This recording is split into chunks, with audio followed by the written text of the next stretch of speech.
Fifth Kalpa, his choice. There was only one pedestal in this room, as to be expected when there was only one candelabrum left up.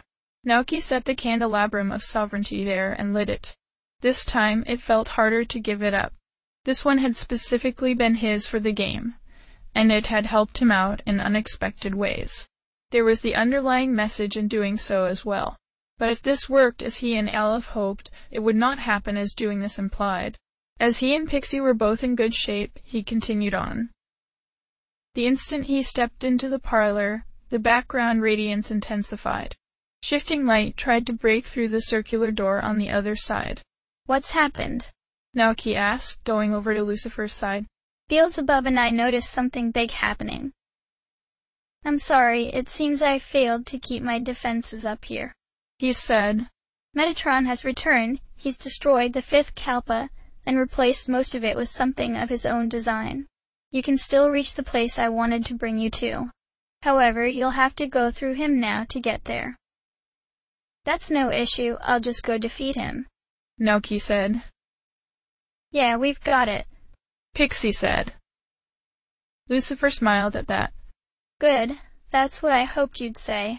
Still, you should bring at least some of the other fiends in with you. You were able to overcome Beelzebub's true form with only Pixie at your side, but he was merely testing you. Metatron will be trying to erase you from existence like Michael tried.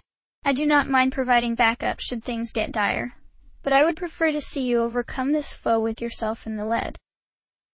Naoki nodded.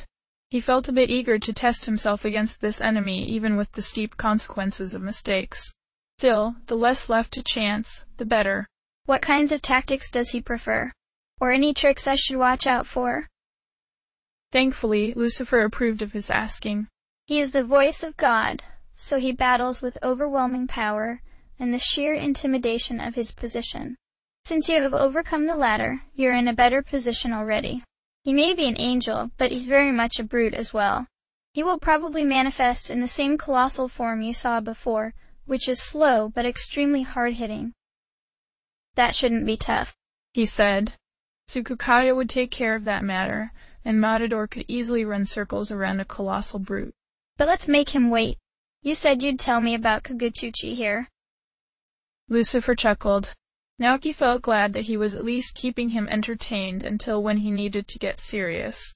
Sure, why not? I'm sure I can keep him out of this room. And if not, well, then it's his fault if I get involved in the battle from the start. Now I was telling you about how myself and the God of Law have gotten ingrained in humanity's conscious. Right, so that you'll end up being called back from death, he said. Now Kagutsuchi is different. He is an avatar of the God of Law, a face that monitors a particular process. In his own right, Kagutsuchi is extremely powerful because he is such an avatar. But here's the thing, Kagutsuchi has almost no believers itself. But gods need believers, or they end up weak and faded like Aradia. Lucifer tapped his cane. In this case, being an avatar of a greater god is enough to maintain Kagutsuchi. Not only that, but Kagutsuchi rules everything within the vortex world. He is how time is measured, he is the one who grants the power of creation to mortals, he is the one who judges them on their reasons. By agreeing to his rules, the reason-bearers briefly become devoted believers in Kagutsuchi. But if the system that creation and conception follows now is destroyed, those believers have already forgotten about him. If Kagutsuchi, that's it. Kagutsuchi is a god who cannot be revived, despite being the wheel that world rebirth currently runs on. So getting rid of him will end this awful conception business for good, he said. By all that I've learned, yes, that is so. And by its own rules, Kagutsuchi must be present in person when the road is raised, the keys are used, and the moment of creation has arrived. Lucifer pointed at him. That is the time I would like you to strike Kagutsuchi down. I'll remember that, Naoki said. Then there's not much more to be said until you've reached the depths of Amala, Lucifer said. I hope to meet you there. He then vanished like he'd never been there in the first place. So who are we taking to knock down a crazy colossal angel? Pixie asked eagerly. Matador, Naoki said, summoning him to arrive. And? Who then? Buffs and healing were probably ideal. Trumpeter and Daizuju. The three fiends arrived promptly. Daizuju even took up the empty seat there. Matador was too eager for a fight to sit. Well then, taking on Metatron?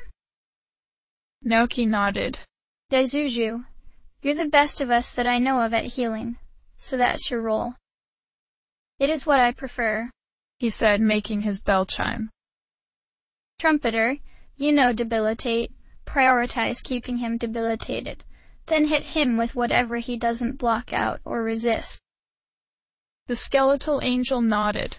Good, that's what I like too. Naoki turned to Matador. And you, Matador, I just want you to be as much of a pain as possible. Not necessarily through sheer damage, but whatever will keep him unfocused. Tapping the handle of his sword, he considered that.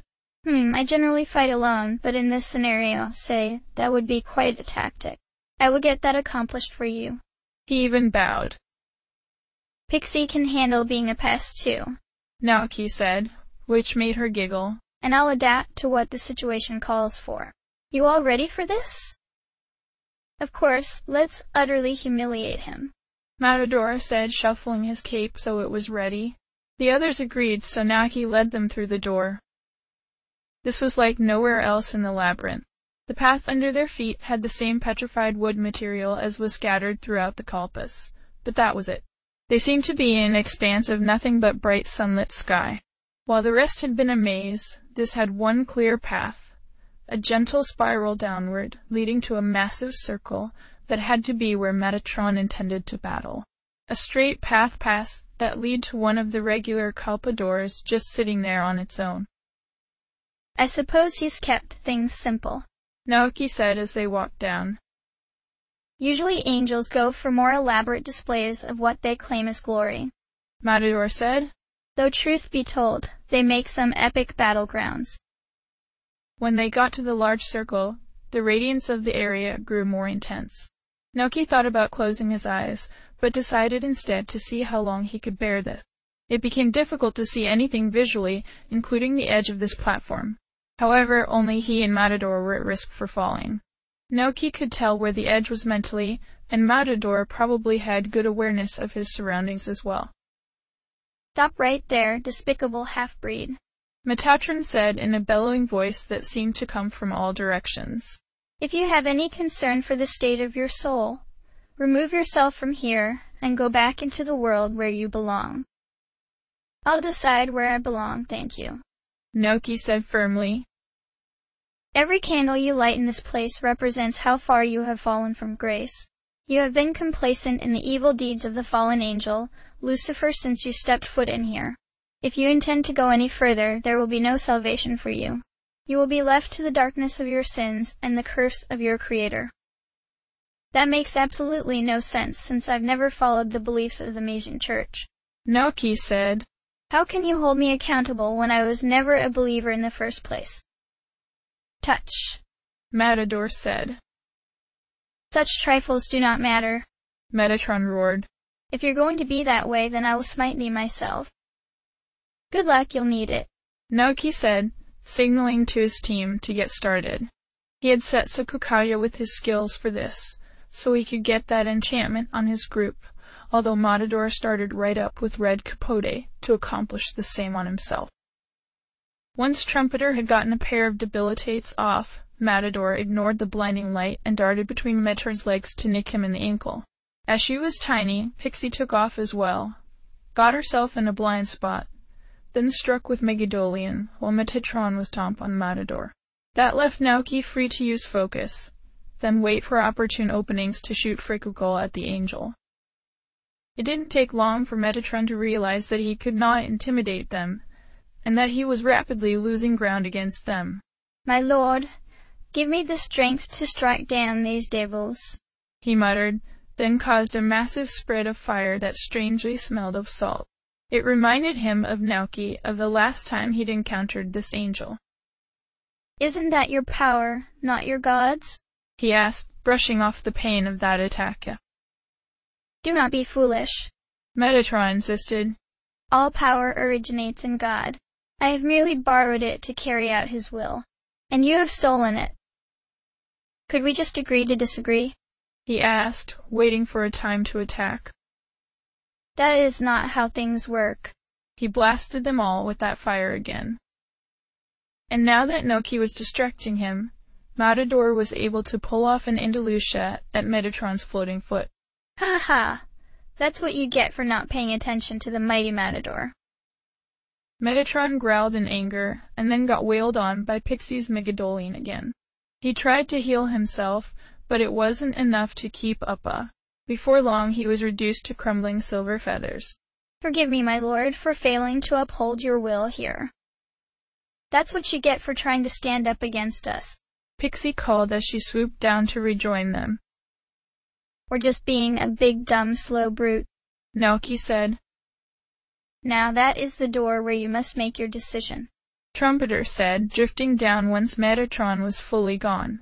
If you descend the elevator past there, you will be joining our forces and there will be no going back. I understand, Naoki said. And he'd had plenty of time now to consider everything.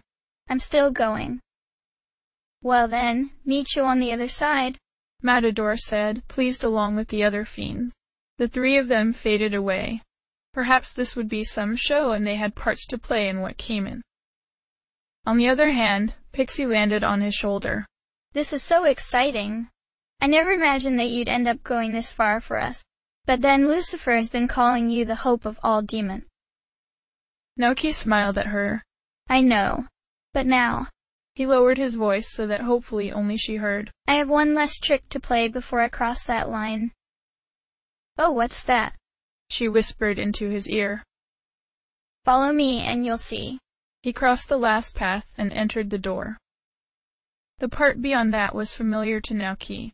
The organic brown walls, the floor of Magatsuhi that had a heartbeat, the pools of strange liquid, the fleshy floors that had some give.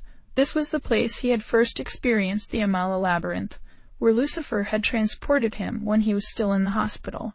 Naoki also realized that this must be near where they actually performed most of the transformation on him, where he'd left off being human. That could be why, in spite of this place being disturbing and strange, it still felt comfortable, like he belonged here. He followed that path to the end again, coming to the room where he had met the older version of Lucifer and the black-clad nurse with him. Where had she gone? But then, she didn't really matter. She was another puppet to this play. It was better that things got pared down to the real players here. This time he could fully enter the red room and activate the elevator in the center. After the tunnel surrounding the elevator disappeared, a sudden roar of applause greeted him. This was a large space within the labyrinth, with tapering organic walls that held windows which only revealed shadows behind them. In the center there was a large room that was set up exactly like the last parlor he'd visited. A wooden pathway led out to where the elevator would stop. The difference from the parlor was that the room was now a stage. Or had it been a stage all along, with the thick red curtains obscuring this huge theater. Lucifer waiting on the stage, using his older wheelchair-bound form to greet him without. As he hoped for, the 13 candelabrum encircled the place that the elevator was descending to. They were exactly the ones he had returned. Good. Below that, a vast pool of water acted as the place that the stage and elevator floated upon. Magatsuhi flowed densely in that pool, even thicker than what he had seen within the central pyramid of Amala Temple. This really felt a lot like returning home. When the elevator landed, Lucifer held a hand up. All of the noise and cheers died off. Welcome, demi-fiend, he said, not making any indication that he should come forward. As you have heard around you, we are grateful that you have decided to join us. This is what I want to do, Naoki said, to the approval of those watching. Good, I'm glad, Lucifer said, putting his hands together in front of him. You have proven yourself in more ways than planned, passed every challenge set before you in ways worthy of a champion. But to accomplish the goal now set before you, you will need to overcome all weaknesses you bear and become more than you could ever imagine. I know that you have encountered our enemy, the God of Law. This caused hushed murmurs, which Lucifer soon stopped with a small gesture. So you know what power you will be facing. To help you with that, I would like to grant you a portion of my powers, along with something a human should never acquire, the heart of a demon, suited for the work you will be doing. Now, by the candelabrum you have been acknowledged by. That was his game. He was moving this along too quickly for him to properly respond and stop him for questions. That is, if Naoki bothered being polite. One of the candelabrum is a fate, he stated simply and firmly, making sure that his voice carried. A nervous hush filled the room as Lucifer's hands dropped. From his blank look, he didn't know how to respond. As the murmurs started up again, Lucifer gripped his cane, then got up out of the wheelchair. He may have pretended to be like Naoki's grandfather, but he walked perfectly fine across the floor to the elevator to examine them. The candelabrum circled around at his command, stopping finally at godliness. Taking it out of place, Lucifer examined it a moment. Trumpeter, he said quietly, in anger building up there. It's not his doing, Naoki said quickly as Trumpeter appeared. The fiend was flustered but quick to nod to his statement. At least I'm sure he wasn't aware of it. You can't do this ceremony with a fake candelabrum, even if it lit the halls of this labyrinth. Keeping hold of it, he turned his hard gaze at Naoki. What is it you want? He asked coldly. A chill invaded Naoki's blood. Lucifer was the most powerful one here, the one whom the fiends had utmost respect for. But no, he wasn't going to let himself be intimidated. He wasn't going to let him think that he was just a tool that could be thrown out. I need to speak with you on the terms of this arrangement. Lucifer kept his gaze harsh, close to hating a challenge at this point in his plans. Naoki did not let up either. If he could defeat Metatron, and if he had the power to take down Kagutsuchi, he had no doubts that he could take on Lucifer as well should things pan out that way. If he did that, then maybe he would have the power to defy death on his own, without the safety net allowed by a kinship with death. And then Lucifer let up first. There was a sense of amusement to his Magutsui, even a touch of pride. Very well.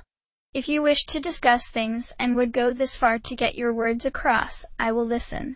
He offered a hand. He must have no intentions of discussing the matter here, under the gaze of so many other demons. The audience, even Trumpeter, were amazed that this was happening. Thank you, Naoki said, taking his hand. The whole theater of the labyrinth faded as they moved elsewhere. He had expected them to move to one of the old parlors for this discussion, so the sound of birdsong startled Naoki. They were in a forest that seemed like it could have been any wild place on earth. The trees were green and flowers were blooming in the thick grass. Not only that, but Lucifer had chosen a very different appearance. He looked exactly like one of the human-like angels, with long golden blonde hair and 12 golden wings on various parts of his body. But unlike the seraphs that wore armor, all he covered himself with was a white strand of cloth that floated close to his body. Now, what do you have in mind? Lucifer asked, smiling, although he kept his eyes closed. I would not say so in front of the others, but I know what it takes to defy your maker. For that, yes, I will listen. Pardon me for being frank, but I don't believe that this plan of yours will work as you imagine it, Naoki said. That made him frown. What? You intend on giving me a demon's heart, as you just stated. I can guess why. The empathy and emotions I have as a human often run counter to what demons do and believe. There are demons for every kind of emotion, it seems, but they don't have the range that a human does. Not even you. So there are human emotions that seem like a weakness to you. And they can be weaknesses in us or strengths if we know ourselves properly. Most humans do not learn that and seem like they cannot, Lucifer said. There are some emotions that you would be better off without, especially given what your mission will be after this. Naoki shook his head. No, there's something important that you're missing. If you take my human heart, you're also taking my human willpower. And isn't that one thing that humans have over demons that you can't make up for? Sometimes, he said, resisting full admission to an error like that. Do you happen to know the Hebrew language? No, I've only studied Japanese and English, he said. A lot of what you've told me has to do with willpower, doesn't it? Gods rely on believers to exist. Even you demons rely on belief in you. And that belief comes from human willpower. So if you give me a demon's heart, you subject me to the limits of belief, which limits my powers and what I can do with them. As I am now, my human emotions are enough to support my demon powers, making me self-sufficient and able to adapt should situations outside of all planning occur. Lucifer opened his eyes at this, anger building up at this challenge. They were an unsettling blue and red, patterned like scars. He still attempted to stay calm. Then you believe you are better off staying as you are now? Yes, that's what I think will work best, Naoki said, taking a deep breath. I want to help you as best as I can, Father. I'm doing this for you. The whole little forest went silent, hinting that this was some illusion Lucifer was producing. Lucifer himself stared blankly at him, caught off guard by something. Now what? Naoki wasn't sure, not of what to do or what was going on. Someone put a hand on his shoulder. It's fine, you've struck him far outside his soul's frame, Aleph said to him. You addressed him sincerely as Father. He is not made to know how to respond to that. What now? Naoki whispered, not wanting to break this moment where Lucifer was stunned. I must tell you up front that what you're about to do is an experiment, he said.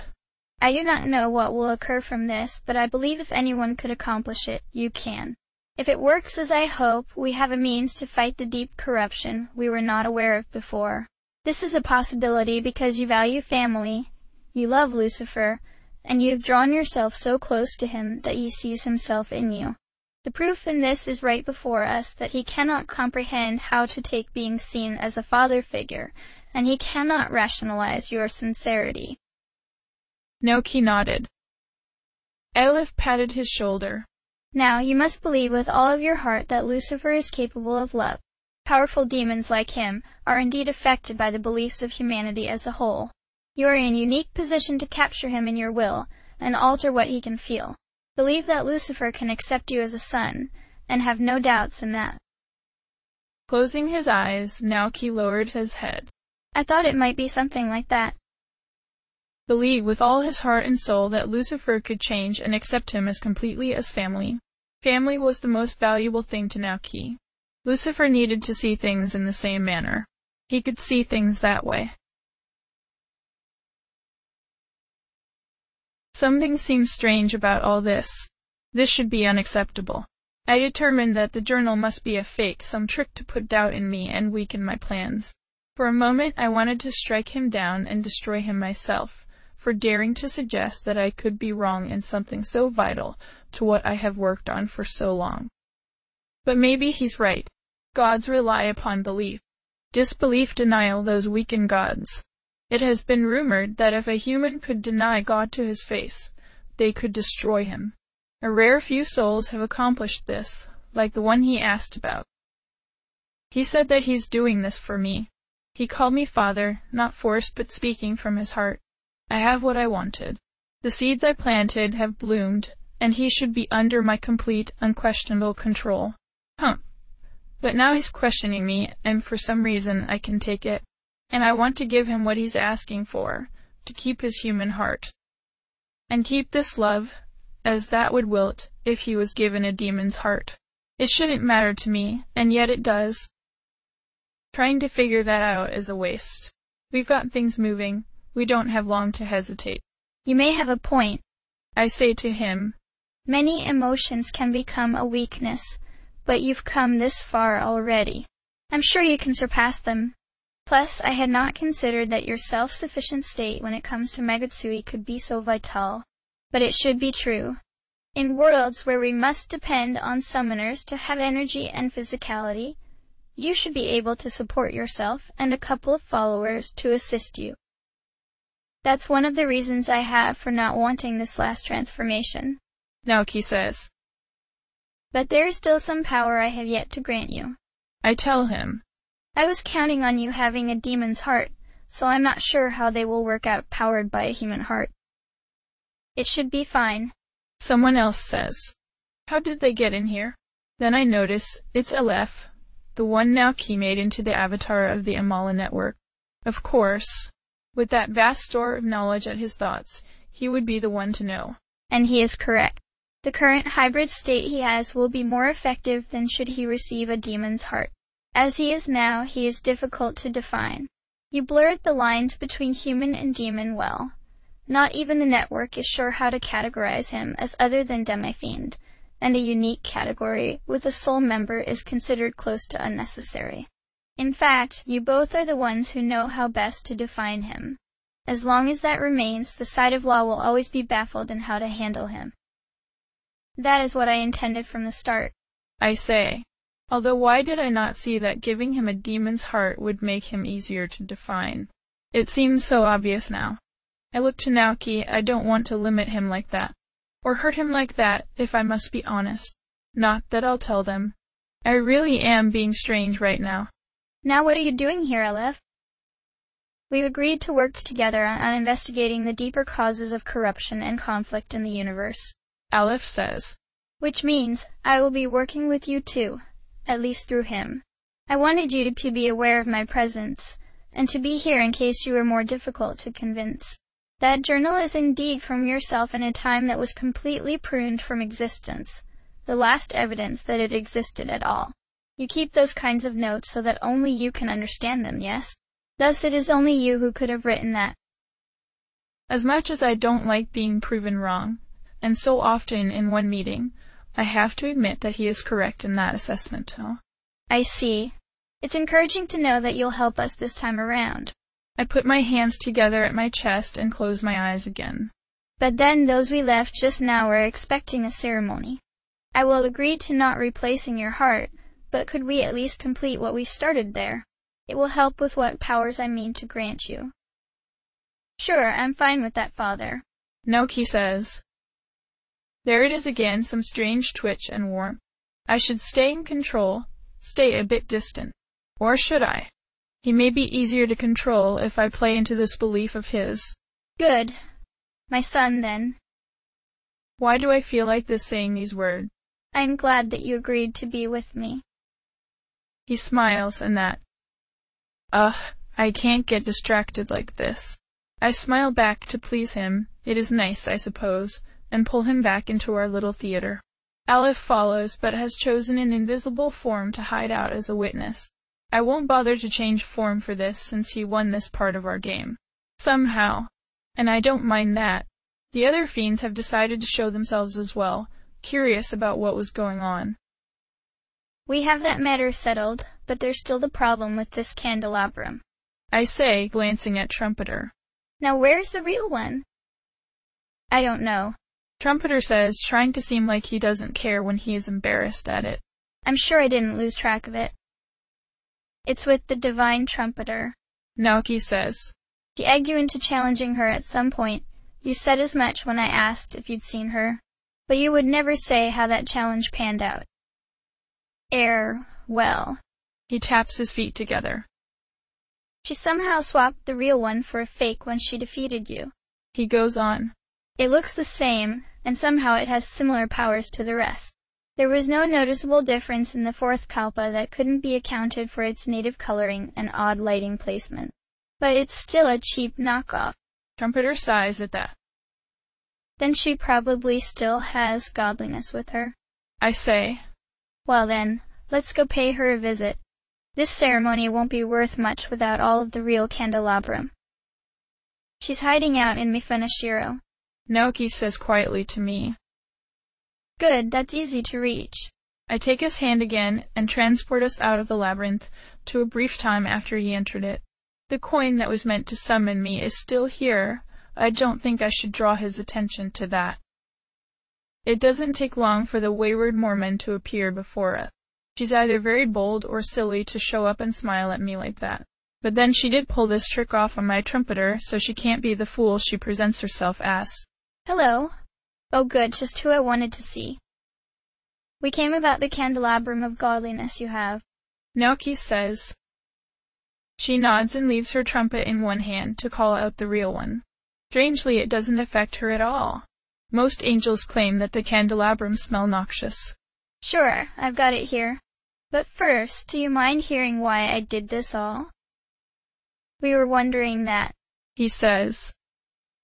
I can guess at some of your background. I add on. If you're one of the Mormon angels and you're here in Amala, either your world is in Amala or it was forcibly joined to Amala by invasion. We were invaded, she says with a nod. We had a good thing going when angels from other worlds showed up. At first, we didn't think much about it, just that they were fellows visiting. But once they established a terminal network through the world, they attacked many locations at once, leaving us scrambling to defend our believers. It took a heavy toll, but we managed to drive them out. And one of our losses was that one of our leaders was sealed away from the rest, throwing the balance of the triumvirate out of whack. Then this is a mission of vengeance, I say. That would also account for her being strange. A three-part god unbalanced like that would immediately unbalance their angels. Elzbieta tilts her head. Sort of. The remaining two determined that we needed to build defenses against such an invasion from another world, but they know that the god who declared war on them would try continual small attacks to wear us down. They have many worlds to draw soldiers from, for one thing. So they decided it was best to send in a diversionary force to draw attention away from us. And that's me. I volunteered for the job because I conceal myself in a way that no attacks ever connect to me, not even almighty ones. It's helped when I get caught or backed into a corner. So you were helping me because I'm a part of your diversionary tactics? Naoki asks. Of course, she says without hesitation. You seem like you'd be a really good distraction from what our world is doing to defend itself, so I saw to it to give you little things that'd make you an even better distraction. She then twirls the candelabrum around. Say you there, the morning star. Now that you've heard this, would you mind leaving my world alone? It'd just be a distraction for you once we get closed off again. So that's her ploy, trying to gain leverage to make such a request of us while using my demi-fiend for her own plans. Hers is a world I'm not familiar with, not off the top of my head. What am I doing there? There's already a network of terminals, and actually, it would be a distraction when we've got Kagutsuchi's sleigh. Once we do that, Yahweh will turn actively against us. It would grant the isolation she and her god desire. Although if Yahweh decides to invade there again, I could always send demons off to counter God's angels. It could even be called a support team coming in as the rescue team. Yes. You do make a good point that it would be a distraction, I say. And you seem to have assisted greatly with Demi-Fiend's training. Even to enabling this complication. Very well, Mormon Angel. I am fine with leaving your world alone. Great, she says, and I wonder how much of that smile is fake. She's certainly tricky for an angel. Then she flies right up to us and offers Naoki the candelabrum. Then I'll just hand this over to you then. I'm not participating in whatever game you had going, and I was told to come back intact and safe once I'd done what I could to contribute. It's up to you both now. Once she waved and left the world, Naoki asks me, Are you really going to leave her alone? For now, I say. She did help convince you to my side, so I can leave her world alone for that. If that's all, we'd best not keep the others waiting. He nods, and I return us to the labyrinth. He lights the real candelabrum of godliness, to the applause of those watching, and we're finally ready for this ceremony. Actually, much of it is for show. One should never underestimate the value of a good show. I think he's getting that idea, but it couldn't help to speak with him more about it sometime. And one should always be ready to alter things on the fly. Although sometimes it's hard to actually do that. All the pieces have finally come together, I say, quieting the crowd of demons watching us. Soon we shall have the first strike in the final part of this war that has kept us in darkness for so long. For now, Demi-Fiend, we welcome you to our numbers. Then the elevator beneath us sinks down into the pool of Magatsuhi. Naoki is startled a moment, although he hides that well in just glancing around at the spinning candelabrum. While it's not in the plans, I descend with him. It feels more right now. Down here, the density and power of Magatsuhi is enough to overwhelm most beings, even some of the greatest demons. He's more sensitive than most, but he bears it well and keeps his focus between us. It should be complete darkness down here with no color surviving. I tell him now that it's just us two again. Although I was the first to fall, or perhaps because of that, I still bear light enough to illuminate these depths so far from the Creator's heights. I will let you keep your heart as it is, but I would still like to share this light with you. It may be needed in the future. And to awaken the last of your Magatama's power, now that you have truly united with them. I touch his chest to undo that last block and unlock all of his abilities. Naoki gasps in getting overwhelmed. His mind shuts down into sleep to deal with the abrupt change, like it did when we started this. I know he can adapt, he just needs a bit of time. And there's this new spirit, the Magatama that Masakato somehow created. I wonder if he was trying to lure Naoki away from me, like he did with Aleph. That man, he has the power of a god, quite immense at that. But he says he will never forget his humanity and will always fight for them. Maybe he has a point if he grew that powerful? But you know we're alone down here. And he's out hard in sleep, already adjusting to the changes. I could still grant him a demon heart. I meant to pass on my will to the demi-fiend, and that will not be possible if he still has a human heart. It's because of those insane seraphs. There's a number of worlds already where they've managed to seal me into silence. It's a task of eternity to them, but we angels and demons have eternity to work with. Should they catch this self in the same way, I want someone out there who has the right power, ability, knowledge, and drive to take over for me until I can be freed. It should be another demon. I could still do this. No, actually, I can't. I can't because he asked me not to and gave good reasons for why. It's ridiculous. No one should have that kind of power over me. I mean, he does have the knowledge and power since I remade him so carefully, and he's proven his ability with all that he's done. And he does have the drive when getting here meant facing Beelzebub, Metatron, and my own stubbornness and pride. So it might be that I don't actually need to replace his heart, even as it keeps his weaknesses as a human. But he shouldn't be weak at all if he needs to take over for me. He's like me, though. Not entirely, but enough. He's earned the loyalty of much of the Fiend clan, which means he could be the one other who could unite them in some cause. I'm sure the others won't take long to be on his side, which could actually be trouble for me if he turns against me for any reason. He's learned to manipulate others into doing what he wants. More practice and guidance could get him to do that and make them think it was their idea all along. And even if it's me, he is capable of defying his maker at all risks to himself, for what he believes in. If only I'm willing to listen to him, change my plans, and be happy for him doing all that. Is that your plan, to keep yourself as you want? I ask him, even though he's asleep. To worm your way into my heart, as I have yours? But why fight it at this point? As long as he gets the job done, well, maybe I can take this risk too. This isn't normal for me, and I don't know how he pulled it off. But I've watched humans for as long as they existed, so I know. I hug him for a moment while he can't notice. I'll have to adapt to this new weakness he's given me, but I want to take care of him. End of chapter.